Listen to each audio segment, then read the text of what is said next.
Hai, Assalamualaikum. Hari ini hari ketiga, so saya Daniel Wais Kalish dan kepakaran Karls adalah membantu wanita yang ada masalah rimas, panas dan berbau ketika berhijab, khususnya smelly hair syndrome, supaya mereka dapat mengatasi masalah dengan selesa, gembira dan yakin apabila berada di khalayak ramai. So itu adalah kepakaran Karls lah. Okay, so macam saya pernah cakap sebelum ni, saya nak buat 7 hari, minimum 7 minit. So ini adalah hari yang ketiga. So insyaAllah kita tengok, mungkin kita boleh tengok saya berjaya habiskan challenge ni ataupun saya tak konsisten. So hari ni adalah hari ketiga. Okay, so hari ni saya nak more on kita santai-santai lah. So hari ni saya just nak tunggu soalan ataupun nak tunggu persoalan daripada anda semua. So dia more like macam survey ataupun pertanyaan lah. So you all boleh tanya apa-apa saja ataupun you all boleh share and tag dekat mana-mana, dekat pada yang korang kenal sesiapa, untuk mereka dapat tips. Sebab hari ni saya nak bagi tips, 5 tips tentang penjagaan rambut kepada golongan yang berhijab. So orang berhijab ni cara untuk jaga rambut dia. Okay, so kita boleh tengok dekat sini. Alright, so hari ni saya just nak sharing ataupun apa orang kata, just borak-borak lah, relax-relax, santai kan. Sebab hari ni pun tak ada apa sangat. And then hari ni pun hari Jumaat, so orang pun dah ramai mood holiday and happy untuk bercuti lah untuk hari ni. Ataupun korang ada yang tak sampai rumah lagi ataupun stuck dalam jam, tapi saya rasa 8.30 semua dah ada kat rumah lah. Okay, so dekat sini boleh ke you all share ataupun tag kepada siapa yang you all kenal pakai tudung? So itu ibarat upah lah.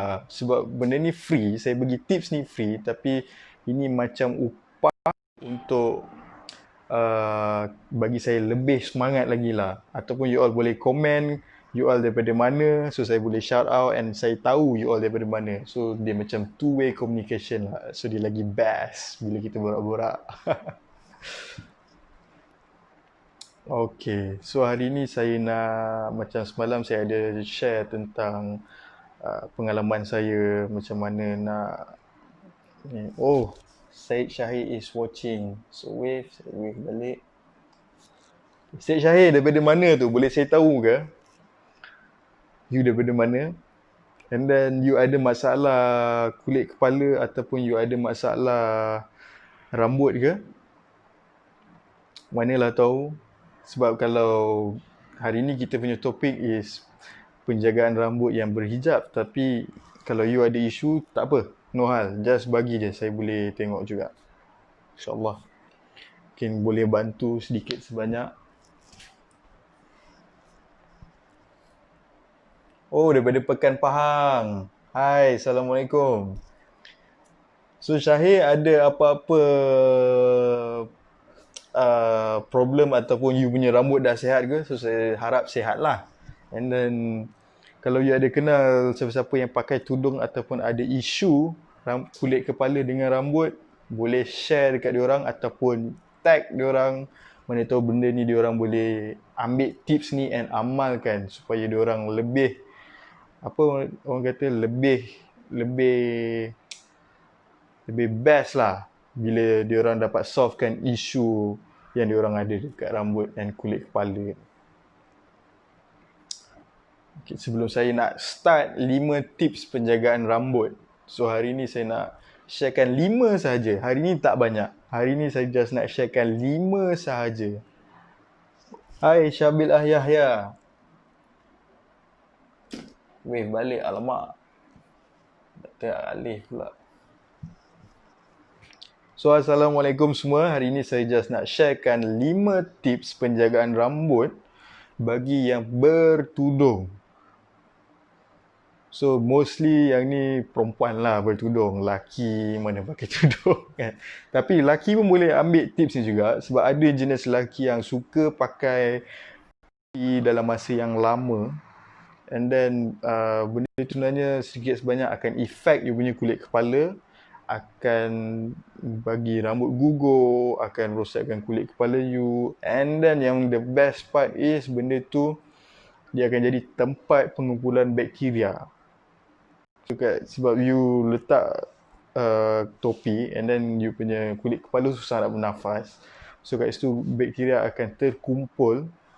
So dari situlah start macam-macam masalah lain yang akan timbul.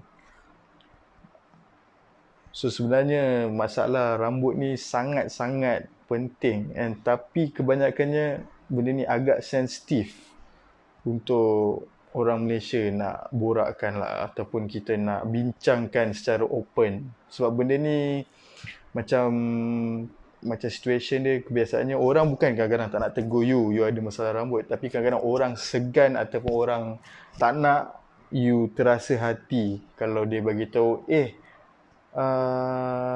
Aminah, sebenarnya kau punya kepala ni ada bau busuk sikit.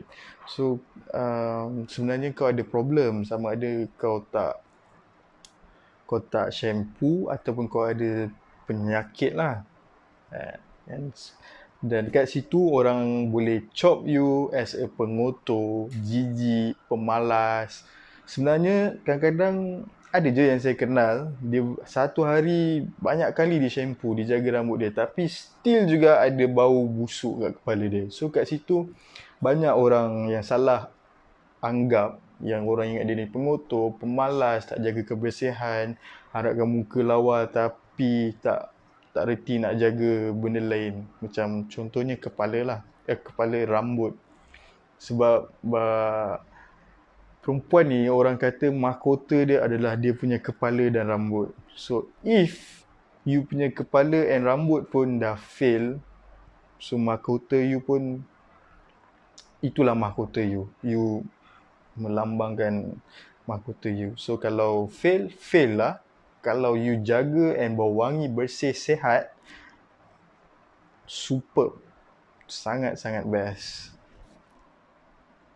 Okay, so kalau you all ada soalan ataupun ada apa-apa nak tanya sebelum saya start topik ni, boleh komen je. InsyaAllah saya akan jawab apa yang saya tahu. So, no hal. Hari ni kita just share biasa-biasa, just borak-borak ataupun santai-santai ataupun relax-relax lah orang kata malam Jumaat ni kan. So, Jumaat malam Sabtu. Malam Jumaat semalam. Okay, so boleh saya tahu ke suara saya jelas ataupun tak clear ataupun saya punya apa orang kata punya screen korang nampak jelas ke ataupun stuck. So kalau jelas, you all boleh komen jelas. Kalau tak, you all boleh komen biasa. Oh, clear. Alhamdulillah. Thank you Syed Syahir. Okay, so enough for introduction ataupun apa. So kita start.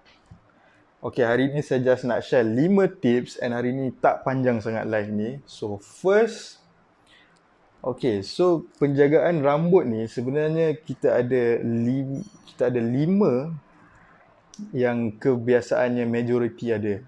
So first, claim momo, rambut berbau, kulit kepala berminyak, rambut gugur dan juga hujung rambut berbuah. So majoritinya setiap orang yang berhijab ni dia ada lebih daripada satu masalah tu. So kadang-kadang dia ada rambut gugur and rambut berminyak. So kalau dia ada kepala berminyak and then dia ada masalah hujung rambut tu berbuah. So itu adalah malam ni kita akan bagi tips lah untuk cara penjagaan dengan betul. Okay, so first kita kena check macam mana kita shampoo. So hari-hari kita shampoo ke ataupun kita shampoo dengan betul ke ataupun kita terlebih shampoo ke. So first kita kena identify dulu kita ni macam mana. Shampoo. Okay, katakanlah kalau you hari-hari shampoo, sebenarnya tak bagus sangat untuk kulit kepala you. So dia macam ni. Kalau seseorang tu dia ada jenis rambut yang nipis ataupun jarang-jarang, tak banyak, sebenarnya dia tak sesuai sangat untuk shampoo hari-hari. So at least dia kena shampoo 2 hari 1 kali. Sebab kalau dia shampoo hari-hari, dia akan merosakkan you punya kulit kepala, and then dalam masa sama dia akan merosakkan lagi you punya rambut lah. So dia akan lagi, minyak pun akan overflow keluar, so dia lebih gatal. So benda-benda tu kita kena check, and then minimum 2 hari 1 kali. Tapi kalau nak buat, kalau yang jenis berpeluh 1 hari 1 kali pun tak ada masalah. Itu atas orang lah. Kalau dia boleh buat. Okay, so yang the best tips kalau untuk perempuan, sebelum diorang nak pergi kerja ataupun nak pakai tudung, dia kena make sure rambut dia kering sebelum diorang pakai tudung. Okay, so maksudnya kalau dia kering ni bukan kering dekat hujung saja tau. Dia kena kering daripada hujung rambut kita sampai ke pangkal dalam. So make sure you kena kering, betul-betul kering, barulah you boleh pakai tudung. Kalau tak, memanglah you akan rasa dah kering, tapi sebenarnya dalam rambut you tu yang dekat akar tu sebenarnya belum kering betul lagi. So tu tips nombor 1. Okay, tips nombor 2 pula berkenaan dengan kain tudung. Okay, so kain tudung tu sangat-sangat penting. So kain tudung ni you kena pilih, first you kena pilih sendiri bersesuaian ataupun tak dengan you, and then you jangan pakai yang tebal, and then kalau boleh jangan pakai sampai 4 lapis. Sebab kalau you pakai 4 lapis, you punya kulit kepala ataupun you punya rambut tu susah nak bernafas, dan bila dia susah nak bernafas, angin tak lalu, dia akan cepat menghasilkan peluh. So bila menghasilkan peluh, bakteria pun ada. So dalam masa sama, dah lah tak berpeluh. Lepas tu bakteria ada, and then dia nak bernafas pun susah sebab aliran tu tak kena. So you make sure pilih dengan betul, kain yang betul, fabric yang betul, and dia punya aliran udara dia pun pilih yang selesa. So you kena pilih yang selesa and nipis sikit lah untuk seharian. Sebab perempuan pun yang bekerja, biasanya at least diorang kena pakai 8 jam untuk tudung tu. So you imagine lah kalau 8 jam you pakai tudung yang rambut you panjang tapi you tak ada angin masuk, apa akan jadi? You sendiri pun, kalau you tak percaya, you boleh try. Ataupun selama ni macam, oh betul lah selama ni. So check balik you punya kain tudung sesuai ke tak dengan diri. Okay, kita go to next step. Nombor 3. So nombor 3 ni, elakkan you ikat rambut ketika rambut tu tengah basah. Okay, so macam saya cerita tadi, so kita kena make sure rambut kita kering daripada hujung sampai ke akar ni. Sebab kebiasaannya ramai yang orang dia kelang kabut, dia just keringkan luar, tapi kat dalam tu dia tak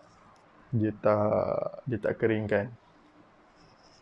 So kalau boleh, ni tips lah sikit, kalau boleh you shampoo rambut masa malam sebelum you pergi kerja tu, you shampoo rambut, and siang tu you dah tak perlu basuh rambut. So at least tak adalah you rushing or makan masa untuk keringkan rambut. Sebab rambut perempuan dia panjang and susah sikit nak kering compare to lelaki. Lelaki kita guna towel and then blow sikit-sikit dah kering. Tapi kalau perempuan ni, imagine lah bayi yang kalau panjang sampai sini, dia akan ambil masa sikit. And then lagi-lagi bila you pakai tudung, memang sekali dua kali you akan rasa oh tak ada apa-apa, tapi tapi after berkali-kali, trust me, memang you punya rambut berbau. Tapi bila dah sampai tahap tu, you sendiri dah immune dengan you punya bau rambut, and then you tak tahu pun sebenarnya rambut you tu busuk. So sebenarnya orang lain dah suffer ataupun dah tak best dah dengar. So hai Ibrahim T, hai Afzan Muhammad Kifli, apa khabar? Okay, so you all kalau ada apa-apa soalan boleh komen je dekat bawah, ataupun you all rasa nak sharekan tips ni, you all boleh tag dekat siapa-siapa yang ada masalah rambut berbau, kulit kepala yang rosak ataupun rambut gugur. So you all boleh tag diorang, insyaAllah diorang boleh tengok video ni and dapat tips sikit. Okay, so kita sambung kepada tips yang keempat. So tips keempat, kita pergi balik kepada shampoo. Okay, shampoo ni sebenarnya you all tak boleh main bedal je. So kalau main bedal je shampoo, okay, contohlah you pergi supermarket, sebenarnya you punya rambut ni, you punya kulit kepala and rambut ni ada problem rambut gugur. Tapi you pergi ambil shampoo untuk berminyak. So memang tak jalan lah. So first you kena tahu dulu apa you punya problem rambut. So imagine kalau you check, okay, dah tahu rambut you jenis minyak berlebihan. So you pergi dekat tempat you nak beli tu, you check dulu jenis shampoo tu, untuk apa dia ada tulis. And then kalau sesuai dengan you kena try. Kalau sesuai, you kekalkan. Kalau tak sesuai, you kena try and error lah. Try yang lain ataupun cari lagi shampoo yang lain. Sebab setiap orang kulit dia tak sama and problem dia pun tak sama. So you kena struggle sikit lah, kena share. Ibrahim T, rambut gugur macam mana? So macam apa soalan dia tu? Rambut gugur macam mana?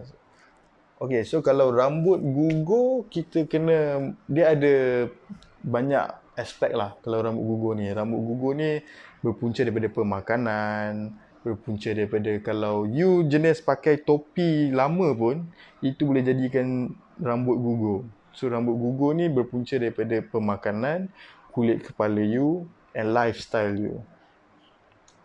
And then itu antara punca-punca rambut boleh gugur lah. And then satu lagi, rambut gugur ni dia berkaitan dengan genetik. Okay, so kalau let's say ada family yang jenis kalau umur dah tua, rambut akan botak belakang, so kemungkinan you pun ada genetik tu, so you akan jadi rambut gugur jugalah. So itu pun bergantung kepada genetik juga. So dia banyak faktor lah untuk rambut gugur. So thank you Ibrahim T sebab komen and nak tahu. So insyaAllah saya jawab ni sikit sebanyak boleh bantulah. So saya just share ataupun apa yang saya tahu. Okay, so kalau you all yang lain pun ada apa-apa soalan, just komen dekat bawah. So saya boleh nampak, and then kalau saya tahu, insyaAllah saya boleh share juga dengan you all macam mana ataupun apa tips-tips yang kita kena buat supaya kita dapat atasi ataupun kita boleh solve isu yang kita tengah hadapi tentang rambut lah. Kalau you all ada apa-apa soalan tentang bukan curls ataupun benda lain pun, you all boleh just komen. InsyaAllah kalau saya tahu saya boleh jawab. So kita sembang santai je hari ni. So sebelum saya nak masukkan last tips untuk hari ni, you all ada apa-apa soalan ke? Ataupun you all dah tag dekat mana-mana rakan-rakan ataupun share? So saya tunggu kejap. Mana tahu ada komen. Check.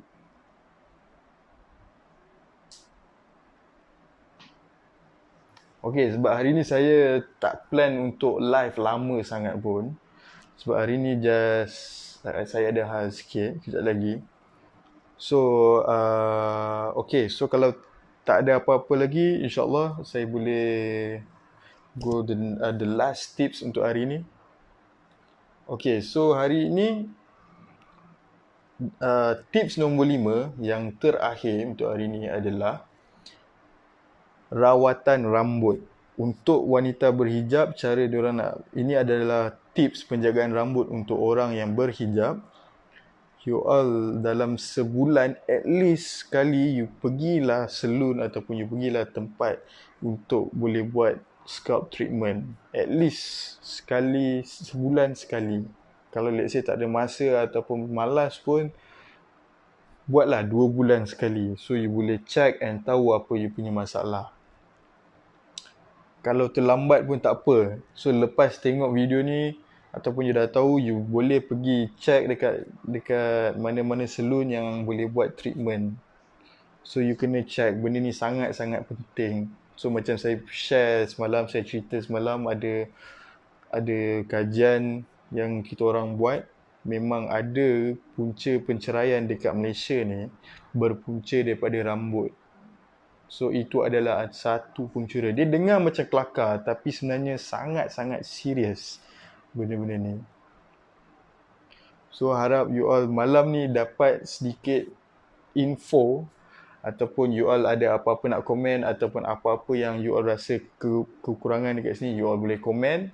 So insyaAllah malam ni saya just share tips.